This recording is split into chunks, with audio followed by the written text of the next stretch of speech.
अस्सलाम वालेकुम, मैं हूँ शजर रियाजी। सुन राउंड अप में आपको खुशामदीद। नाजरीन, पाकिस्तान इस वक्त जिस सियासी और मुआशी नहज पर खड़ा है, वहाँ एक तरफ गरीब आवाम को IMF के नाम पर कुर्बानी का बकरा बनाकर टैक्सों के बोझ तले दबाया जा रहा है, तो दूसरी तरफ हुक्मरान तबके की शाह खर्चियाँ और सियासी जोड़ तोड़ अरूज पर हैं। वफाकी बजट में जहाँ आवाम को दिलासे दिए जा रहे हैं, वहीं दस्तावेजात बताती हैं कि सिर्फ वजीर आजम ऑफिस की तज़ीनो आराइश के लिए आइंदा माली साल 15 करोड़ 33 लाख रुपए मुख्तस कर दिए गए।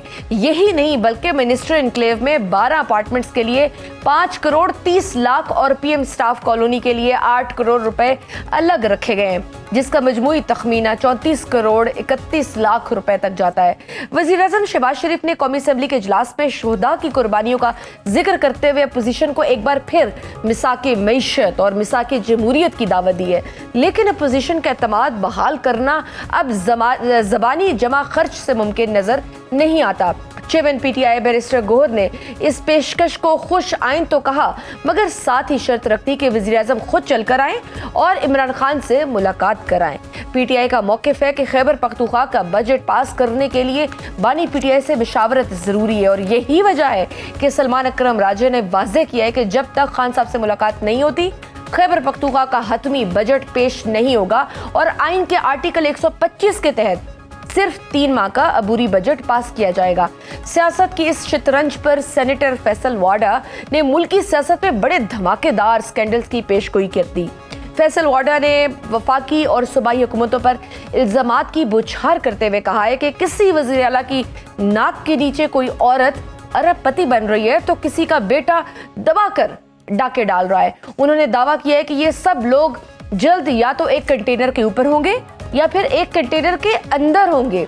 इस सियासी जोड़ तोड़ की एक झलक गिलगित बल्तिस्तान में भी देखने को मिली, जहां पीपल्स पार्टी के तहफ़्फ़ुज़ात के बावजूद गिलगित बल्तिस्तान असेंबली के 4 कामयाब आज़ाद उम्मीदवारों ने वफाकी वजीर अलीम खान से मुलाकात करके इस्तेहकाम पाकिस्तान पार्टी में शमूलियत का ऐलान कर दिया है। ये भी याद रहे कि इन्होंने कोई सीट जीती नहीं है। क्या मिसाके जमहूरियत की दावत सियासी डेडलॉक तोड़ सकेगी? क्या बजट सियासत की नजर हो जाएगा?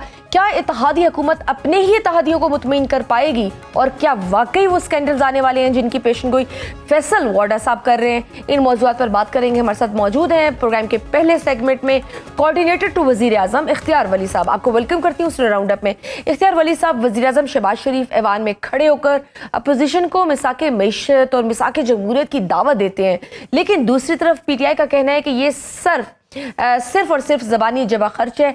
बैरिस्टर गोहर का मौक़िफ़ है कि अगर नीयत वाकई साफ है तो वज़ीर आज़म खुद चलकर अपोजिशन लीडर के पास क्यों नहीं आते? जब तक आप संजीदा मुज़ाकरात का माहौल नहीं बनाएंगे तो इस दावत को सिर्फ एक सियासी पैंतरा क्यों ना हम समझें, और ये तभी पॉसिबल होगा अगर आप पहले हमारी इमरान खान साहब से मुलाकात करा लें। बिस्मिल्लाहिर्रहमानिर्रहीम। बहुत शुक्रिया शजिया जी। देखिए, बैरिस्टर गौहर साहब को मेरे ख्याल में ये बात करती हुए जेब नहीं देती कि वो इस तरह की कोई बात करें। दिस इज नॉट, मतलब आप इसको एज ए जोक नहीं ले सकते। वजीर आजम है, मुल्क का चीफ एग्जीक्यूटिव है, और एक बार नहीं, 2 बार नहीं, इससे ज्यादा बार वो आपको दावत दे चुके हैं। और फिर उनकी बनाई हुई जो कमेटी है, जो स्पीकर की सरबराही में बनी है, दैट इज ऑल्सो इंटैक्ट। तो ये सीरियसनेस शो करती है। लेकिन मैं बदकिस्मती ये है कि बैरिस्टर गौहर साहब एक हारे हुए लश्कर के वो इस वक्त चेयरमैन है, और उनको समझ नहीं आती, बल्कि टू कट इट शॉर्ट उनकी पार्टी को वो यकजा नहीं कर सकते हैं इस बात पे कि चलें हम मुज़ाकरात शुरू करते हैं। इनकी पार्टी में अगर कोई मुज़ाकरात की बात शुरू करता है, ये अगले दिन बाकी सारी पार्टी उसको जो है तो गद्दार करार दे देती है। वो दिमाग, उनका लेवल जो है वो इमरान खान ने और कुछ यूट्यूबर्स हैं, उन्होंने वहां पे पहुंचा दिया है कि आप लोग, वो कहते थे ना कि इमरान खान साहब फरमाते थे कि अल्लाह ने 2 किस्म की मखलूक पैदा की है, एक इंसान है और दूसरे पठान है। तो इस तरह की वो इक्तिबासात और इस तरह की गुफ्तगू से उन्होंने लोगों का दिमाग खराब किया हुआ है। ये डर के मारे मुज़ाकरात कर ही नहीं सकते, और इनकी डर की वजह से और इस हठधर्मी की वजह से मुझे नहीं लगता इमरान खान कभी जेल से बाहर आएंगे, और इन सब की दुकानें चल रही होंगी, इनका कारोबार चल रहा है। तो अब अदरवाइज हमारी तरफ से ना खुलूस नीयत में कोई कमी है और ना इखलास में कोई कमी है। तो जो कमी है, जो लैकिंग है, वो इनके पार्ट पर है। तो सर जो ये डिमांड करते हैं मुलाकात करा देने में क्या हर्ज है, करा दें, क्या हो जाएगा ज़्यादा से ज़्यादा? क्योंकि अब सलमान अकरम राजा साहब ने तो वाज़ेह कर दिया कि बानी पीटीआई से मुलाकात ना होने की सूरत में हम खैबर पख्तूनख्वा हुकूमत सिर्फ 3 माह का अबूरी बजट पास करेगी, और अगर खैबर पख्तूनख्वा में ये सियासी डेडलॉक बरकरार रहता है और वहाँ पूरा बजट पेश नहीं होता, तो क्या इससे मुल्क में माशी अदम इस्तेहकाम मजीद नहीं बढ़ेगा? वफाक इस तातुल को दूर करने के लिए कोई अमली कदम क्यों नहीं उठा देता? सर आप थोड़ा बड़ा दिल कर लें। दिल बड़ा करके ही इनको मुज़ाकरात की दावत दी है, दिल बड़ा करके ही इनको साथ बिठाने की बात की है। वरना जो लोग कायद आज़म के घर को जला दें, जिना हाउस को, जो लोग जीएच के ऊपर हमले करें, उनसे मुज़ाकरात होते हैं। उनके खिलाफ तो ऑपरेशन होना चाहिए, उनके खिलाफ तो डंडा उठाना चाहिए, उनको तो स्पेयर ही नहीं करना चाहिए। मेरे ख्याल में ये दिल बड़ा करके ही हम इनको पॉलिटिकली डील करना चाहते हैं, otherwise they don't know how to behave like a political force. Even Imran Khan जो है, तो उनको नहीं पता कि how to behave like a political leader, तो इन बेचारों को भी नहीं पता कि इन्होंने किस तरह बिहेव करना है। सो मैं इस बारे में क्लियर हूं, और इनको खुद भी मालूम है कि इनके गुनाह क्या है, उसमें सगीरा कितने हैं, उसमें कबीरा कितने हैं, और उसकी सजा क्या है, इन सब को मालूम है। अब इमरान खान की मुलाकात हमने थोड़ी बंद कराई है, इनकी अपने करतूतों की वजह से बंद हुई है। 2024 के इलेक्शन से पहले भी मुलाकातें होती थी, उसके बाद भी होती थी। ये लोग बाहर आके कभी फौज के खिलाफ बात करते थे, कभी रियासत के खिलाफ बात करते थे, कभी आईएमएफ को खत लिखते थे, कभी पाकिस्तान टूटने की आवाजें लगाते थे, कभी डिफॉल्ट की आवाजें लगाते थे। आप अपने आर्मी चीफ और अपने फील्ड मार्शल के खिलाफ दूसरे मुल्कों में जाके लग़वियात बोलते हैं। आपने देखा नहीं, यहाँ पे इनकी छोटी ईद पे इनके बेटों के साथ बात करा दी गई आधा पौना घंटा टेलीफोन पे। उनके बेटे चले गए उधर जेनेवा में बैठकर पाकिस्तान के GSP 8+ जो पोजीशन है उस पर वो हमलावर हो गए। साथ में उनके वो कासिम सुलेमानी बैठा हुआ था, और वो 2 जो गद्दारान पाकिस्तान है, आरिफ अजाइका और वो दूसरा जो एक इंडिया के पेरोल पर है और एक इजराइल के, वो साथ इनके बैठे हुए थे। फिर तो ये हरकतें शुरू कर देते हैं। तो अगर आपने शुरुआत यहां से करनी है कि मुलाकात होगी तो बात होगी, तो फिर नहीं होगी मुलाकात, कोई नहीं ऐसी होगी। अच्छा, और सर आप क्योंकि IMF का आपने जिक्र किया, तो गरीब आवाम पर IMF की शराइत के तहत हम देख रहे हैं कि अरबों रुपए के अब नए टैक्सेस का भी बोझ ला दिया गया है। और इसी बजट में हम देखते हैं कि वज़ीर-ए-आज़म ऑफिस की तज़ीन और आइश के लिए भी 15 करोड़ 33 लाख रुपए मुख्तस किए गए हैं। Minister enclave, PM staff, colony पर करोड़ों रुपए लगाए जा रहे हैं।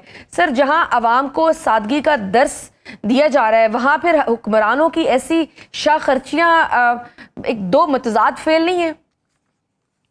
आपका क्या ख्याल है कि वजीर आजम हाउस की तज़य्युन और आराइश में क्या होता है?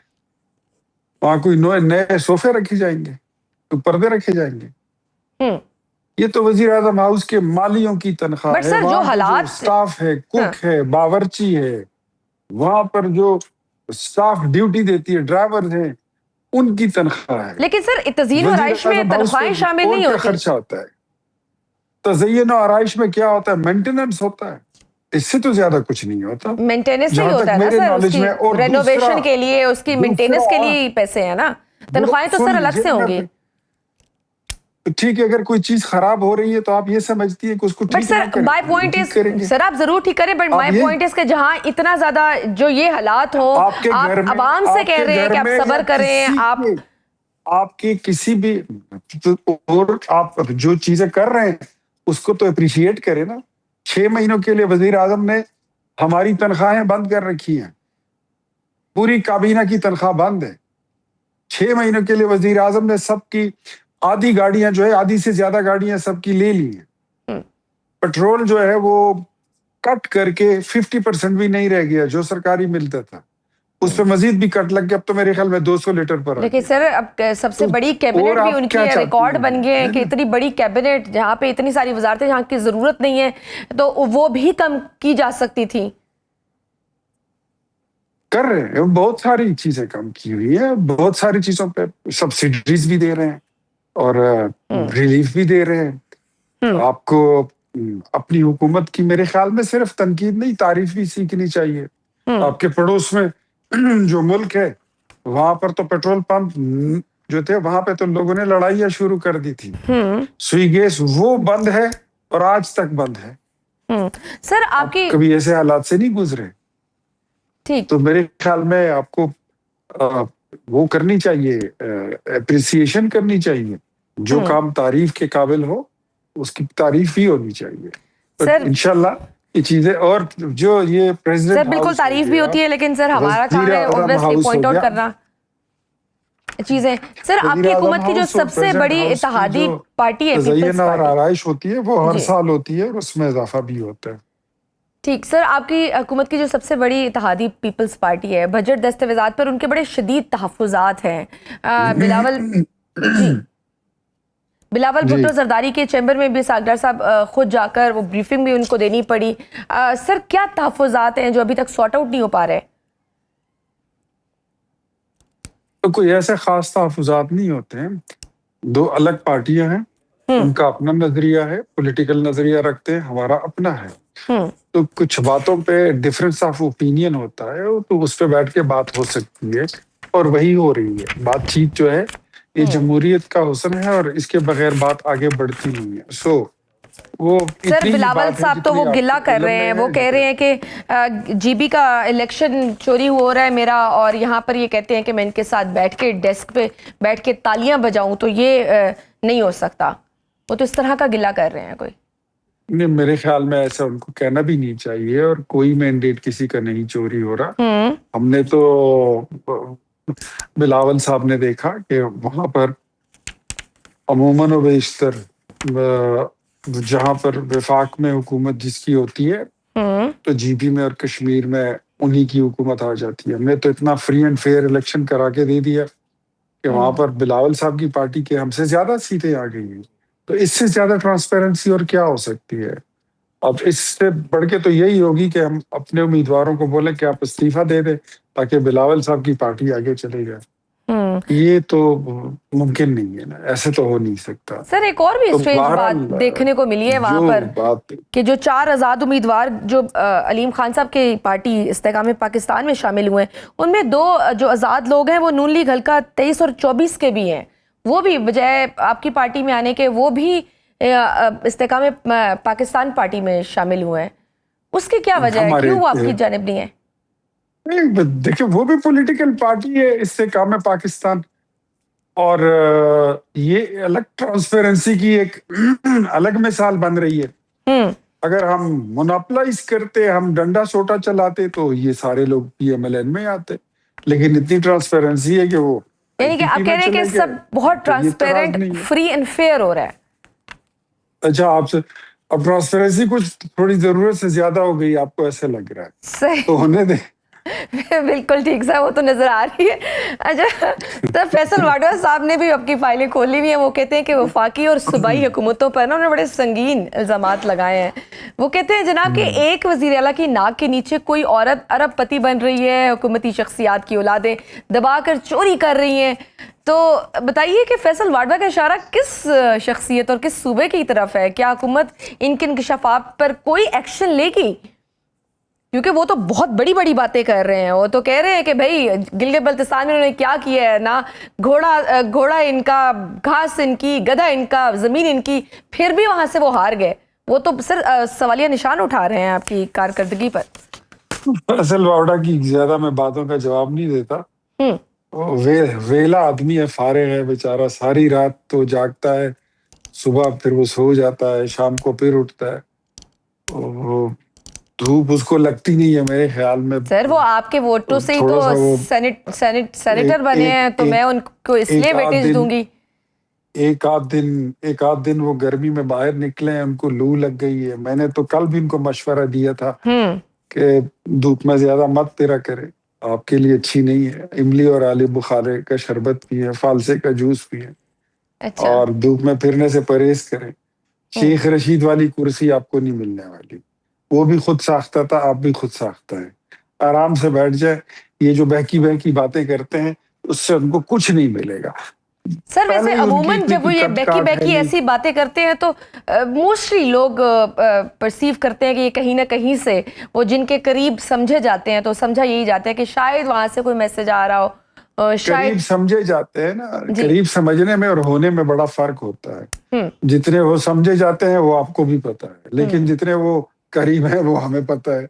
हम्म। तो ठीक है, वो वैसे ही अपनी शोहरत में इजाफा करने के लिए वो करते रहते, इस तरह बयानात देते रहते, उसकी कोई वुकत नहीं है। और उस पर सर मैं मैं देख रही हूँ कमेंट कि भी बहुत इससे सारे ज्यादा नहीं सीनियर करना। तज्ज़ियाकार भी अचानक से ऐसे जो बहुत फेवर में थे इस हुकूमत के, वो भी आजकल इस तरह के कॉलम लिख रहे हैं, इस तरह के हवाले दे रहे हैं कि जैसे हुकूमत पे बड़ा मुश्किल वक्त आने वाला है, ये हुकूमत शायद आगे उसके लिए मजीद मुश्किलात आने वाली हैं, या इस तरह की प्रोडिक्शंस आ रही हैं। कौमी हुकूमत मुश्किलात, की, सर कौमी हुकूमत की भी प्रोडिक्शंस दी जा रही हैं। सब हुकूमत तो खैरियत है? कौमी हुकूमत है, और कौन सी कौमी हुकूमत सर होती है? National people's national party government की हुकूमत में बनाने की है, बात की जा रही है ना सर, सब सब नून लीग सेट ठीक हुकूमत है। में है, एमक्यूएम हुकूमत में है, आप देख ली पीटीआई हुकूमत में है, जेयूआई समहाउ कहीं ना कहीं। तो अब मुझे ये बताइए कौन हुकूमत में नहीं है? कौमी हुकूमत है, और बाकी मुश्किलात जो है तो वो तो हम तो आदी है उसके साथ। हम्म। हम तो हर वक्त क्राइसिस को हम्म। फेस करने के लिए तैयार हैं।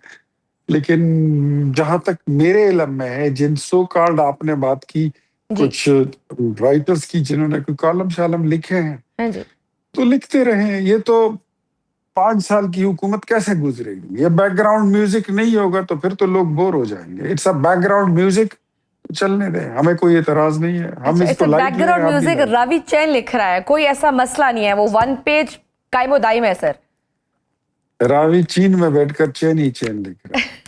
ठीक। अच्छा सर, चकवाल में काउंटर टेररिज्म डिपार्टमेंट के एहलकारों की जो अंधाधुंध फायरिंग से एक मासूम बच्ची की डेथ हुई, क्या पंजाब में सीसीडी और पुलिस के मावरा अदालत कार्रवाइयों और अंधाधुंध फायरिंग का लाइसेंस मिल चुका है? क्योंकि ये तो बुनियादी ट्रेनिंग का हिस्सा है कि गाड़ी पर पहले टायर पर किया जाता है फायर, मगर जो गाड़ी सामने आई उस पर आप दर्जनों फायर कर दें। सर ये कौन सा निजाम इंसाफ है? उस वाक़े का कोई भी दिफा नहीं हम कर सकते, और ना हमें करना चाहिए।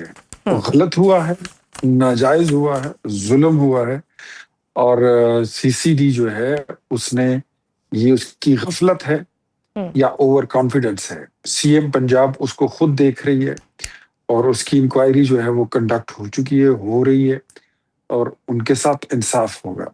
वो जो नन्ही बच्ची गई है, मुझे खुद उस पर बड़ा दुख है, बहुत दुख है मुझे। मेरी अपनी औलाद सामने मेरी खड़ी हो जाती है जब हम ऐसी चीजें देखते हैं, तो लिहाजा उस पर कोई मैं दिफा में उस केस का ना मैं कर सकता हूँ, ना मुझे करना है। बिल्कुल ठीक, बहुत शुक्रिया। कोऑर्डिनेटर वज़ीर-ए-आज़म अली साहब हमारे साथ मौजूद थे। नाज़रीन, गुफ्तगू आपने सुनी, लेते हैं एक छोटी सी ब्रेक, देखते रहिए Suno round up. Welcome back to Suno round up. Program के इस हिस्से में मैं ज्वाइन किया है सेनेटर हुमायूं अहमद साहब, रहनुमाए पीटीआई के। आपको वेलकम करती हूँ सुनो राउंड अप में। हुमायूं साहब, वज़ीर-ए-आज़म शहबाज शरीफ ने कौमी असम्बली के फ्लोर पर खड़े होकर मुल्क के वसी तर मफाद में शोधा की कुर्बानियों का वास्ता देकर मिसाके मईशत और मिसाके जमहूरियत की दावत दी है, लेकिन बैरिस्टर गौर कहते हैं कि ये जुबानी जमा खर्च है। जब मुल्क माशी और दलदल में डूब रहा हो तो पीटीआई सिर्फ इस बात पर अड़ी है कि वज़ीर-ए-आज़म खुद चलकर आए। क्या पाकिस्तान की बका के लिए अना का ये टकराव ख़त्म करना जहां हुकूमत की जिम्मेदारी है, वहीं अपोजिशन की भी जिम्मेदारी नहीं है? बिस्मिल्लाहिर्रहमानिर्रहीम, इय्याका नाबुदु व इय्याका नस्तईन। देखिए, मैं इस बात से बिल्कुल इत्तेफाक करता हूँ कि मुल्क के वसीतर मफाद के लिए अगर पहले तो ये अना होनी नहीं चाहिए, किसी में भी नहीं होनी चाहिए। और सबसे पहले इस किस्म की, जिस किस्म का ये रवैया है गवर्नमेंट का, ये रवैया इन द फर्स्ट प्लेस होना ही नहीं चाहिए था। जो आपसे डिसएग्री करते हैं पॉलिटिकली, आप उसको दहशतगर्द करार देते थे। ये रवैया सबसे गलत रवैया है। ये वो रवैया है जो बाकी सारी चीज़ों को जन्म देता है। जब आप किसी का हक मारते हो, मारते जाते हो, और उसको बिल्कुल ही दीवार के साथ दबा के फिर और भी ज़्यादा वो करते हो, तो देखिए अनफॉर्चुनेटली ये चीज़ें एक नेचुरल टेंडेंसी होती है। अगला बंदा रिटालिएट करता है, वो आपकी बात दफ़ा सही बात भी फिर नहीं मानता, फिर ट्रस्ट भी नहीं करता। ठीक है, खैर anyway, in the larger interest I think there should be. मैं ये समझता हूँ कि मिसाल के तौर पे देखिए, आपके पार्लियामेंट ना, फर्ज करें मेरे दिमाग में ये है कि यार मैं मियाँ शहबाज शरीफ साहब के पास प्राइम मिनिस्टर हाउस नहीं जाता हूँ, वो मेरे लिहाज से वो उनका हक ही नहीं बनता कि वहाँ बैठे हैं, और वो कहते हैं कि नहीं मेरा हक ये बनता है।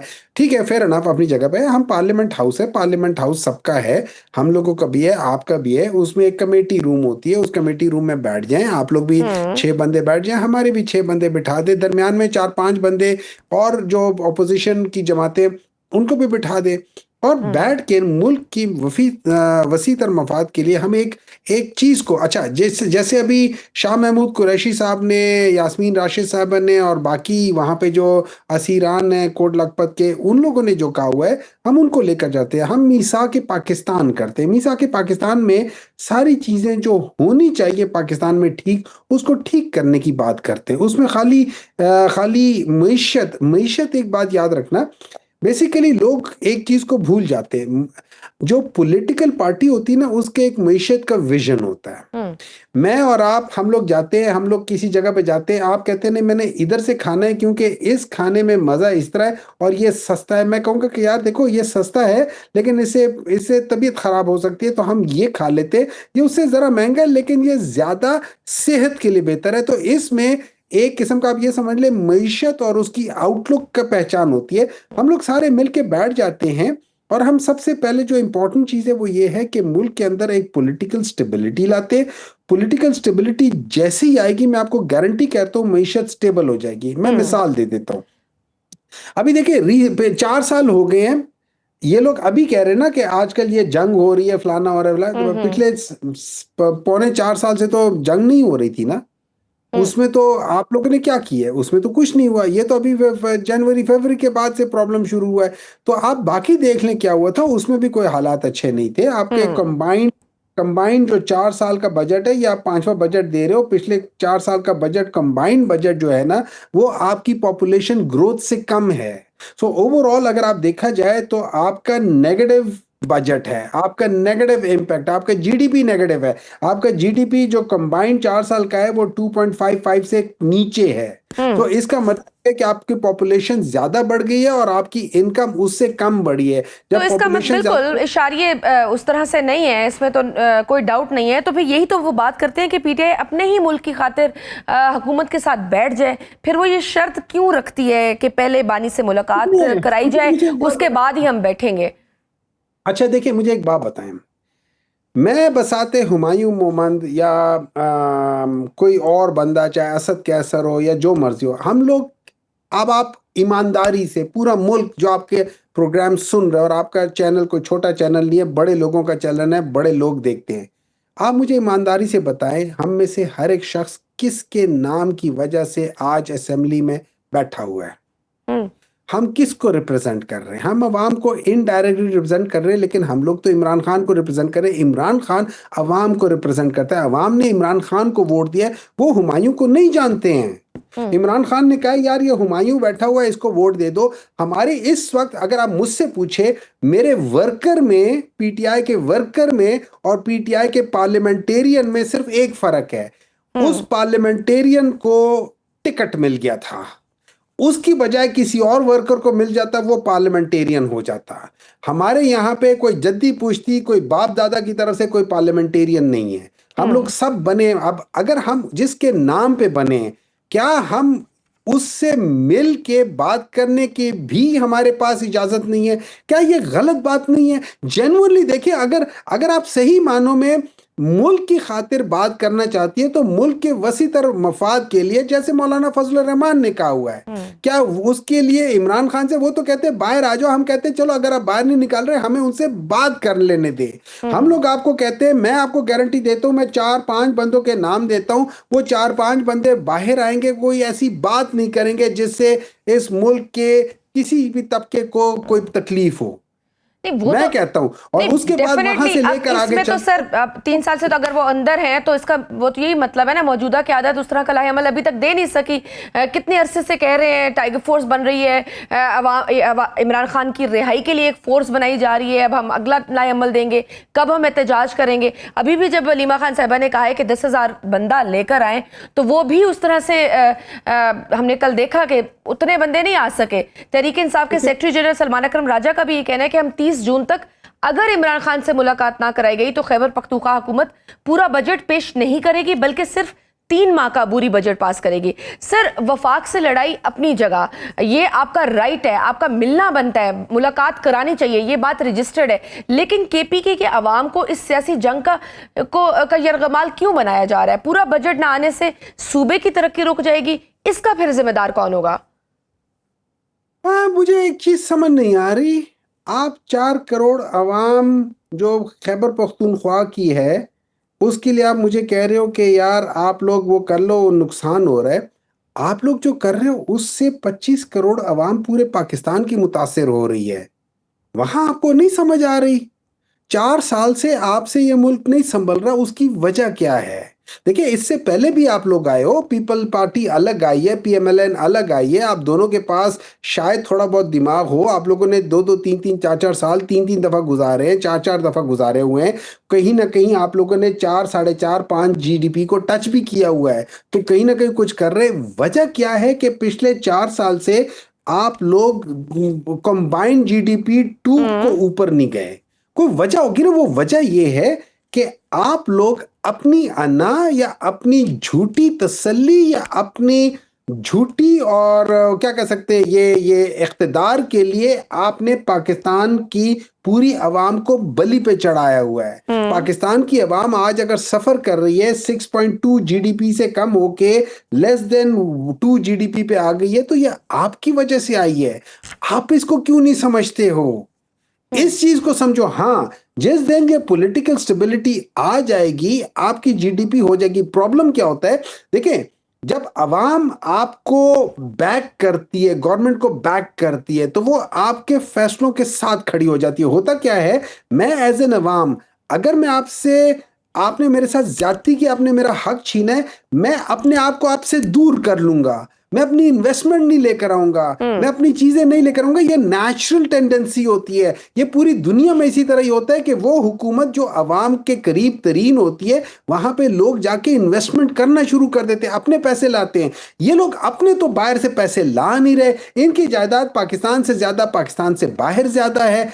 ये लोग वो पैसे ला नहीं रहे, आपको मुझे कहते पैसे लाओ, और मुझे उसके साथ ये लोग मुझे टेररिस्ट बना रहे हैं। अच्छा, जैसे मैं आपको एक बात बताता हूँ, आपने कहा ना कि वो उसमें ये अडयाला जेल में 10,000 बंदा नहीं गए। देखिए, आप लोग हैं ये G7 में आप लोगों का है, ठीक है। जी। आपके सेक्टर को 3-4 जगहों से सड़कें जाती हैं, मैं उसके दूसरे एंड पे सड़कें बंद कर दूं, आपके वहां पे कितने बंदे आएंगे?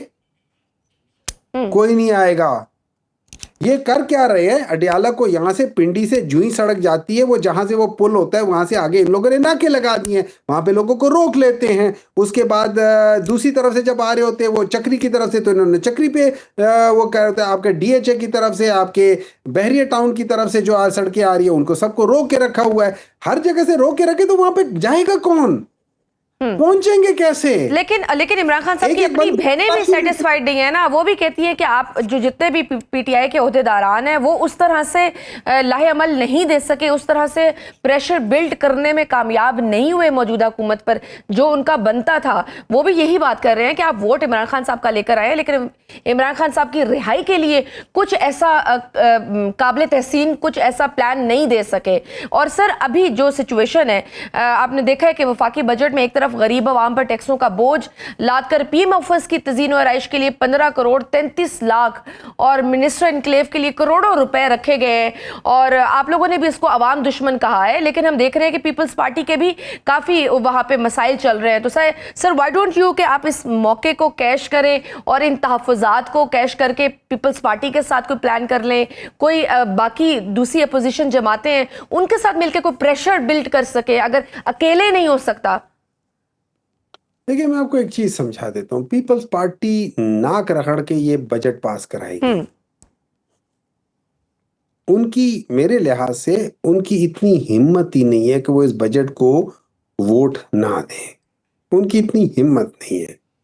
हुआ क्या है कि पीपल्स पार्टी समझ रही थी कि हमें कुछ हो जाएगा। आपने देखा है कि वहां पे कैपेसिटी पेमेंट हो गई है गिलगित बल्तिस्तान में। आईपीपी को इन्होंने कैपेसिटी पेमेंट देके 4 या 5 बंदों को उनके साथ मिलवा दिया जिनका कोई बंदा नहीं था। अब ये कैसे हो रहा है? आप मुझे देखें, पॉलिटिक्स इस तरह है कि नॉर्मली आज़ाद लोग जो होते हैं ना, उसकी तरफ जाते हैं जो हुकूमत बना रही होती है, उसकी तरफ नहीं जाते कि जिसकी एक सीट भी ना हो। तो इसके पीछे वजह क्या, मुझे वो वजह समझा दें। ये वो वजह है कि जो बताया जा रहा है पीपल्स पार्टी को कि भाईजान ये आपके साथ हशर होने वाला है। पीपल बखूबी जानती है कि उनके लोग जो है ना वो तहरीक इंसाफ के लोगों के बाल बराबर भी नहीं है। उन्होंने हल्का सा हाथ रखा नहीं, ये सारे भाग जाएंगे। सिवाय 5-10 बंदों के, 15 बंदों के, सारे भाग जाएंगे। उसकी वजह यह है कि जैसे फैसल वावडा साहब कह रहे हैं कि हर एक की फाइलें खुल गई हैं, हर एक की करप्शन की फाइलें खुल गई हैं। सिंध के अंदर बेतहाशा को पिछले दिनों सुना था जो वो तो बड़े बड़े स्कैंडल्स की बातें भी कर रहे हैं कि बहुत बड़े बड़े स्कैंडल्स आने वाले हैं। एग्जैक्टली वो कह रहे हैं नेशनल इंटरनेशनल स्कैंडल्स। अब इंटरनेशनल स्कैंडल का मतलब यह है कि बाहर भी किसी के पैसे, बाहर किन लोगों के पैसे? मेरे पैसे तो नहीं है, आपके भी पैसे नहीं है। तो जिन लोगों के पैसे हैं उनमें से वो कौन से लोग हैं जो इस वक्त लाइन की दूसरी तरफ खड़े हैं, जो दूसरी तरफ खड़े होना चाह रहे हैं या खड़े हैं, उनके पैसों की बात होगी ना। क्योंकि जो लाइन के इस तरफ लेटे हुए हैं उनको तो वो कुछ नहीं कर रहे, उनके ऊपर से तो सब कुछ हो रहा है। और दूसरी बात ये, फैसल वावडा साहब ये भी कह अच्छा, वो एक और चीज भी कह रहे हैं सर कि एक सूबे का वजीर आला दूसरी पार्टी के टिकट पर आना चाहता है और तीसरे सूबे का पुराना वजीर आला नए को निकालने के चक्कर में है। तो ये उनका इशारा भी इधर खैबर पख्तूनख्वा वजीर आला सोहेल अफरीदी की तरफ है। क्या पीटीआई के अंदर खैबर पख्तूनख्वा हुकूमत या फॉरवर्ड ब्लॉक को लेकर कोई अंदरूनी खींचातानी चल रही है जिसकी खबरें बाहर निकल रही हैं? उन्होंने 6 बातें की हैं। एक, उन्होंने कहा है कि ये सारे लोग अनकरीब कंटेनर पर होंगे या कंटेनर के अंदर होंगे। ये जो प्रेजेंट गवर्नमेंट है, ठीक है, ये कंटेनर पे होगी या कंटेनर के अंदर होगी। अब इसका उनके मुराद क्या हो सकता है? एक चीज है। नंबर 2, उन्होंने कहा अगर सारा काम उन्होंने करना है या फील्ड मार्शल साहब ने करना है तो फिर इन लोगों का क्या फायदा? ये किस खीत की मूली है, इनका कोई फायदा है या नहीं है? यानी अचार डाल रहे, इधर बैठ के मजे कर रहे हैं, इनका कोई फायदा नहीं है, इनको हटाओ।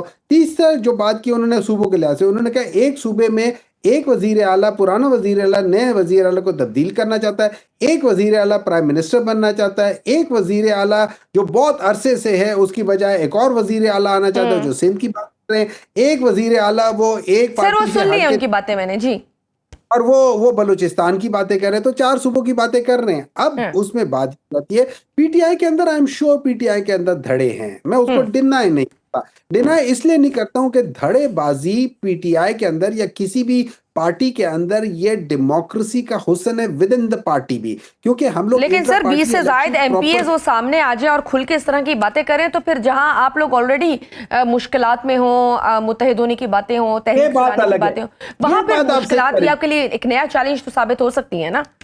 That is where I agree। यहाँ पे इनको ये समझना चाहिए कि ये टाइम उस चीज का नहीं है। इस टाइम अगर आप ये काम करोगे तो जिस शख्स के वोट पे आप लोग आए हो, जिस शख्स के कहने पे आप वजीर आला बने थे या ये दूसरा शख्स वजीर आला बना है, ये आप उसको नुकसान पहुंचाओगे, उसको पार्टी को नुकसान पहुंचाओगे। तो यहाँ पे आके मैं अगर इनकी जगह हूं तो मैं यहाँ आपके रुक जाऊंगा, ये मेरी लिमिट हो जाएगी। इस लिमिट के अंदर मैं उनके साथ आपस में वो कर सकता हूं, लेकिन इस लिमिट को मैं क्रॉस करना, ये पार्टी डिसिप्लिन के खिलाफ हो जाएगा।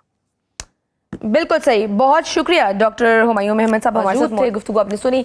वक्त छोटी सी ब्रेक का, देखते रहिए Suno round up. Welcome back to Suno round up. नाजरीन, दुनिया का सबसे बड़ा सफारती ब्रेक थ्रू अब किसी नजरिए या गुमान का मोहताज नहीं रहा, बल्कि उसकी अमली तस्वीर जुमा 19 जून को स्विट्जरलैंड के पहाड़ी मकाम बिर्जनस्टॉक में सबके सामने आने वाली है।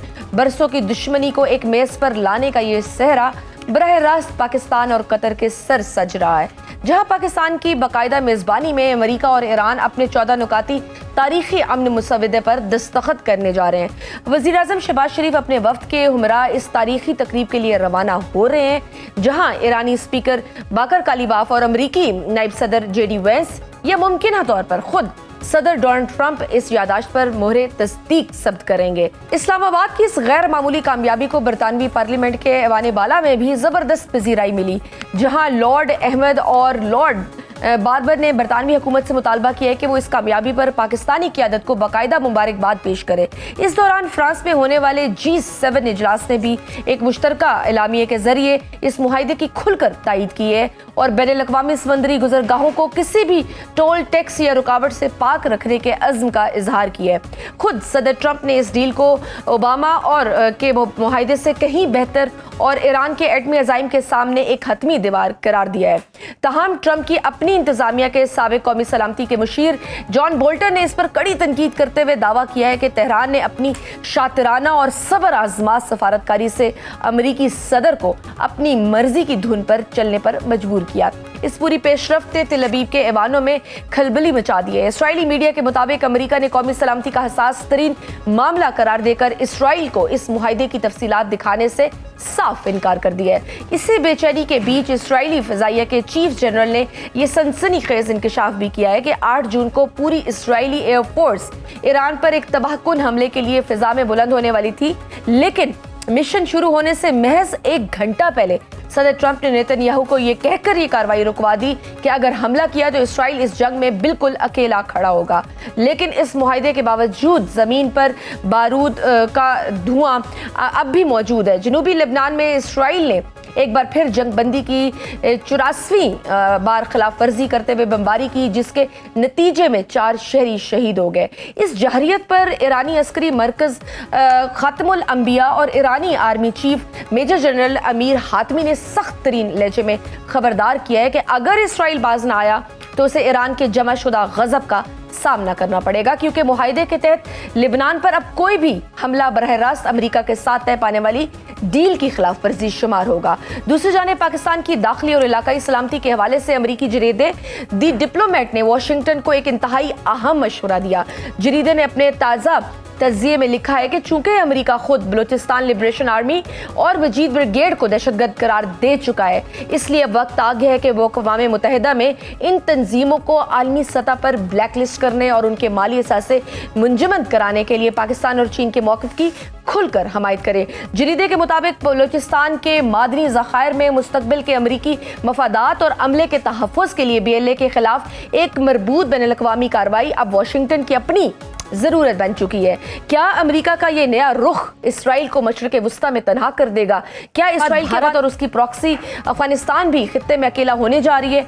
इन मौज़ूआत पर बात करेंगे। हमारे साथ मौजूद है माहिर बैनुल-अक़वामी अमूर अहमद हसन अरबी। अहमद, आपको वेलकम करती हूँ राउंड अप में। अहमद, क्योंकि आपके पास तज़िये के साथ साथ खबर का पहलू भी होता है, तो ये बताइए कि जनीवा के बजाय स्विट्ज़रलैंड के इंतहाई महफूज और दुश्वार गुजार मकाम वर्जिन स्टॉक का इंतखाब फ्रीकैन के साथ साथ पाकिस्तानी सालसों के तजवीज़ पर किया गया है। इस लोकेशन शिफ्ट के पीछे असल सिक्योरिटी खदशात क्या थे और मेज़बान के तौर पर पाकिस्तान ने इसे कैसे मैनेज किया?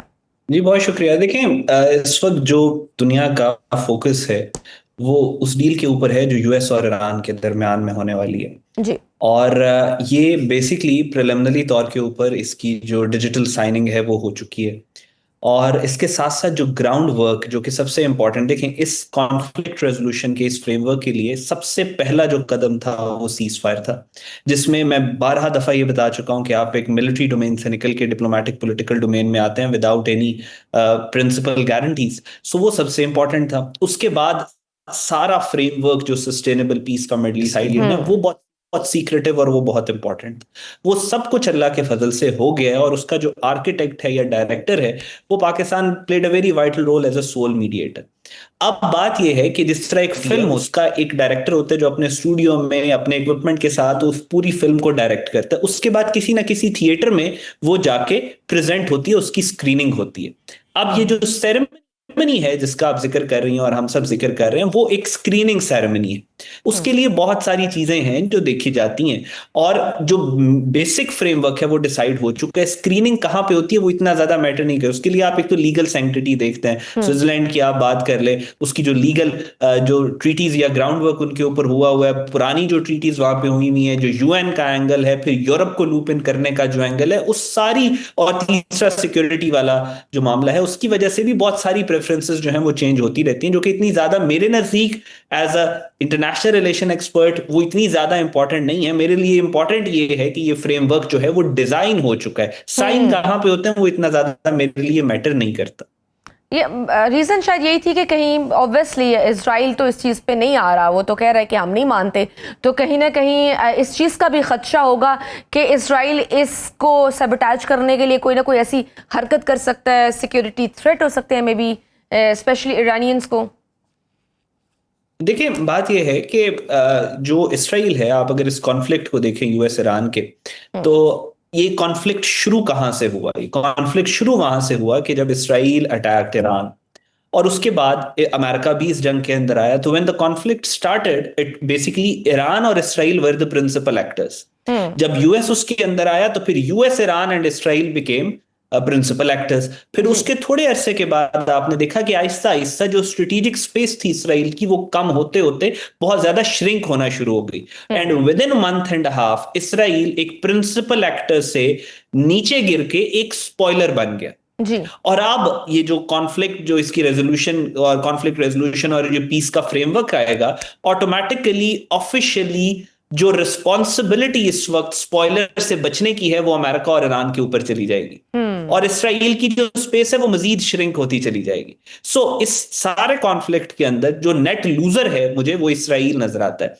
इसराइल सिर्फ इस पीस डील के साइन होने तक नहीं, इसके साइन होने के बाद भी उसकी स्पॉइलर जो एलिमेंट्स हैं उनका खतरा रहेगा इसको, लेकिन उन स्पॉइलर एक्टिविटीज के अंदर कितनी कैपेसिटी है कि वो दोबारा से जंगे करवा सके, या ये जो अचीव किया है अमेरिका और ईरान ने इसको बिल्कुल पीछे लेके जा सके, वो मुझे लगता है कि बड़ी तेजी के साथ कम हो चुकी है। आपने देखा कि डोनाल्ड ट्रंप ने जिस तरीके से वो एक एक्सियोस की रिपोर्ट्स के मुताबिक, वो आप पढ़ चुकी होंगी कि किस तरीके से बेंजामिन नेतन्याहू के साथ जो उसका बातचीत हुई है, डोनाल्ड ट्रंप की गालियों वाली बात है। फिर उसके बाद पब्लिकली जैसे उन्होंने ये बात भी कही कि बेंजामिन नेतन्याहू को कहा कि अगर तुम दोबारा कुछ करोगे तो तुम you will be fighting alone, और if it weren't for me you would have been in jail. और फिर उसके बाद अभी जो रिसेंटली कल की स्टेटमेंट है डोनाल्ड ट्रंप की, जिसमें क्लियरली उन्होंने कहा कि I am not happy with Israel, कि जिस तरीके से उन्होंने लेबनान वाला और वो सारा वो मामला किया। सो ये सारी सिचुएशन जो है इस वक्त इस तरफ ही इशारा करती है कि जो स्पेस ऑफ ऑपरेशन है इसराइल की वो बहुत ज्यादा श्रिंक हो चुकी है। इसका मतलब ये नहीं है कि वो कोई स्पॉइलर एक्टिविटी नहीं करेंगे, वो करेंगे, लेकिन उस स्पॉइलर एक्टिविटी में ये कैपेसिटी नहीं है कि वो दोबारा से जंग को शुरू कर सके, या इसको कोई एग्जिस्टेंशियल थ्रेट में डाल सके इस पीस फ्रेमवर्क को। सही, इसलिए शायद वो सर जैसे एक इजरायली एहलकार जॉन बोल्टन ये दावा करते हैं जनाब कि ईरान ने ट्रंप को वायलिन की तरह बजाया है। क्या ये जाहिर करता है कि तेहरान ने पाबंदियों के खात्मे, मुंजमद $36 अरब की वापसी, फिर अमरीकी बहरी नाकाबंदी ख़त्म करा के इस डील में 100% बालादस्ती हासिल की है? देखिए, मैं हमेशा से ये बात का, पाकिस्तान क्योंकि मीडिएट कर रहा है इस सारे कॉन्फ्लिक्ट के दरमियान में, और फिर पाकिस्तान का वो एक ग्रेस ऑफ अ मीडिएटर होती है जो हर पाकिस्तानी के ऊपर मुझे तो लगता है आयद होती है। सो इसमें शायद एक इम्पार्शियलिटी, एक न्यूट्रलिटी का को जहन में रखना बहुत ज्यादा, मुझे ऐसा लगता है कि दोनों को ही नुकसान था। अगर ये जंग बढ़ती और बढ़ती चली जाती तो इसमें अमेरिका को भी नुकसान होना था और ईरान को भी होना था, और जो जितना ज्यादा प्रिपेयर्ड था उसको उतना ज्यादा ही नुकसान होना था, जंगे डिस्ट्रक्शन लेके आती। आई थिंक ईरान और यूएस दोनों के इंटरेस्ट में ये बात है कि ये जंग जो है ये खत्म हो। ईरान और यूएस दोनों के इंटरेस्ट में ये बात है कि मिडिल ईस्ट के अंदर एक सस्टेनेबल पीस है, और इसमें दोनों के लिए बेनिफिट्स हैं। अमेरिका के लिए अपने बेनिफिट्स हैं, मेक अमेरिका ग्रेट अगेन की जो वो बात कर रहे हैं, जो $38 ट्रिलियन का अमेरिका पे कर्जा है, जो मॉनरो डॉक्ट्रिन का, जो अमेरिका का 2025 का नेशनल सिक्योरिटी डॉक्यूमेंट पे 2026 का नेशनल डिफेंस स्ट्रेटजी पे जो पेपर आया, उसमें उन्होंने जो मॉनरो डॉक्ट्रिन और ट्रंप कॉलररी की बात जो की है, उससे ये बात वाजे होती है कि अमेरिका के इंटरेस्ट में भी स्ट्रेटेजिक रिट्रेंचमेंट है, और ईरान के इंटरेस्ट में भी ये बात है कि ईरान पूरी दुनिया के साथ ट्रेड करे, जो इकोनॉमिकली उसको क्रंच किया गया था, उस इकोनॉमिक क्रंच से वो बाहर निकले और ओपनली को। तो आई थिंक दोनों के लिए ये एक विन विन सिचुएशन है। ये जीरो सम गेम नहीं है कि ईरान को सिर्फ बेनिफिट हुआ और अमेरिका को नहीं हुआ, जिस तरह का इसराइल पोर्ट्रे करने की कोशिश कर रहा है। दोनों के लिए इक्वल बेनिफिट है। इसराइल को तकलीफ ये है कि जो इसराइल की डिपेंडेंट एक सैटेलाइट या क्लाइंट स्टेट के तौर पे वो काम कर रहा था यूएस पे, जितना वो डिपेंडेंट है, अब यूएस अपनी पावर इसराइल के पीछे से निकालेगा। और जब वो पावर निकाल लेगा, जब फाइनेंस निकाल लेगा, जब मिलिट्री बैकिंग निकाल लेगा, तो इसराइल को अपना सर्वाइवल खतरे में नजर आ रहा है। इसी वजह से पिछले 800 दिनों में 4 दफा नेतन्याहू ने ईरान के ऊपर हमला किया। इसी वजह से बिल क्लिंटन ने यह कहा था कि ये जो जंगें हो रही हैं वो इस वजह से हो रही है कि नेतन्याहू इक्तदार में रह सके। सो उनकी जो इसराइल की तरफ से आपको बातचीत नजर आ रही है वो इस एंगल से। और दूसरा, डोनाल्ड ट्रंप साहब अब जैसे ये डील को कांग्रेस भेजने पर तो राजी हैं, लेकिन वो इसे न्यूक्लियर वॉल कह रहे हैं। क्या अमेरिकी कांग्रेस में मौजूद इसराइल नवाज लॉबी इस तारीखी अमन मुआहदे पर दस्तखत के बाद भी इसकी तौसीक को रोकने की ताकत रखती है?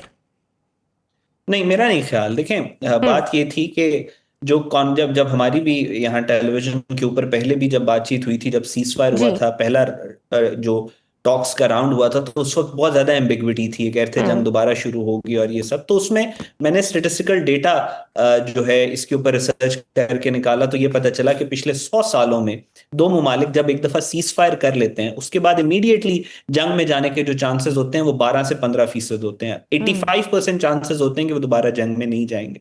तो जब सीज फायर हो गया था, और हमारी कॉन्फ्लिक्ट रेजोल्यूशन का भी जो डिस्कोर्स है उसमें इंटीग्रल पार्ट जो होता है पीस एग्रीमेंट का, वो सीज फायर होता है। तो जब सीज फायर हो गया, उसके बाद से चांसेस ज्यादा थे इस बात के ये जो डील है ये साइन हो जाएगी, और उसी तरीके से आपने देखा कि वो डील भी साइन हुई।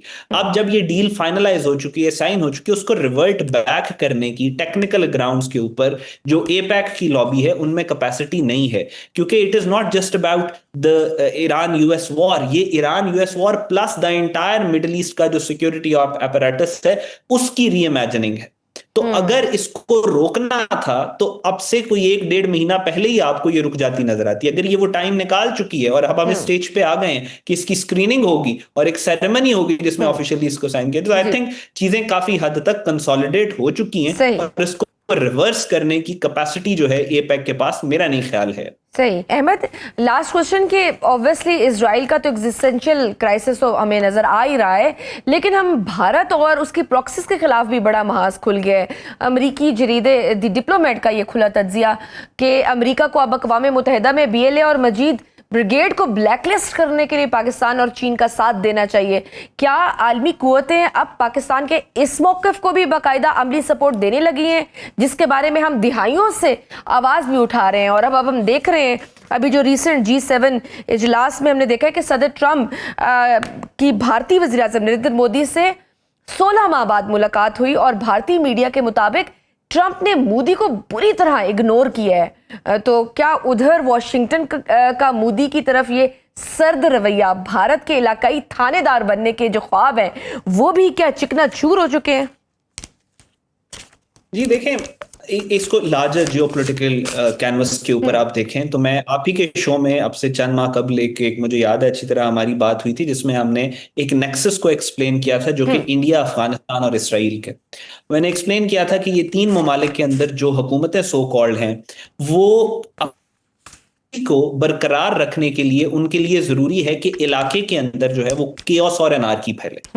दहशतगर्दी जो है, इसराइल को आपने देखा पूरे मिडिल ईस्ट में दहशतगर्दी करवा रहा है, अफगानिस्तान को आपने देखा वो पाकिस्तान के अंदर और बाकी सेंट्रल एशियन स्टेट्स में, चाइना में, ईरान में दहशतगर्दी करवा रहा है, और इंडिया को आपने देखा कि वो नेपाल में, म्यांमार में, बांग्लादेश में, भूटान में, इन सारे जो रीजनल कंट्रीज हैं इसके अंदर, पाकिस्तान के अंदर जो फितनतुल हिंदुस्तान और फितनतुल खवारिज के तहत वो दहशतगर्दी करवा रहा है। सो ये जो 3 ममालिक हैं ये दुनिया के अंदर जंगे चाह रहे हैं, केओस चाह रहे हैं, अनार्की चाह रहे हैं, क्योंकि इनकी एग्जिस्टेंस जो है वो इस बात के अंदर पनाह है कि ये जो जंगे जो है वो होती है। उसके मुकाबले में एक और अलायंस है जो दुनिया में पीस चाहता है, जो दुनिया में जो रीजनल स्टेबिलिटी चाहता है, जो ये चाहता है कि दुनिया में मल्टीपोलर वर्ल्ड ऑर्डर आए, तमाम जो पोल्स हैं वो अपने अपने कैनवस के अंदर, अपनी अपने टेरिटोरियल रीअरेंजमेंट के अंदर अपनी चीजों को देखें और दुनिया में केओस, अनार्की, ग्लोबल वॉर्स जो है वो कम हो। सो उस अलायंस के अंदर इन 3 ममालिक यानी इसराइल, इंडिया और अफगानिस्तान के अलावा पूरी दुनिया जो है वो ज्यादा रिलेट करती है स्टेबिलिटी अलायंस के साथ। सही। अब जो स्टेबिलिटी अलायंस है उसमें अमेरिका भी शामिल है, अमेरिका भी मिडिल ईस्ट से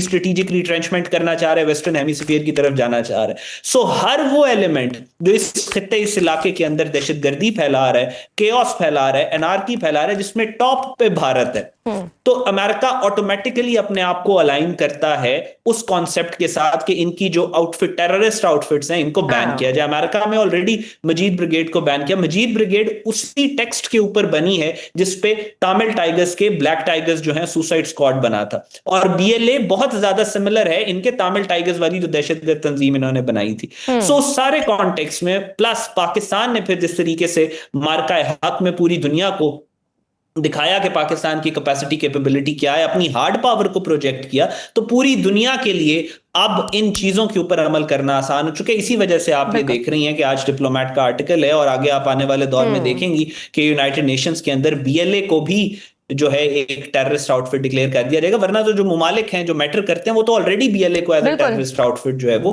मानते हैं। बिल्कुल सही। बहुत शुक्रिया अहमद हसन अल अरबी हमारे साथ। नाज़रीन, आपने गुफ्तगू सुनी। आज के प्रोग्राम में बस इतना ही। इजाजत दीजिए, अल्लाह हाफ़िज़।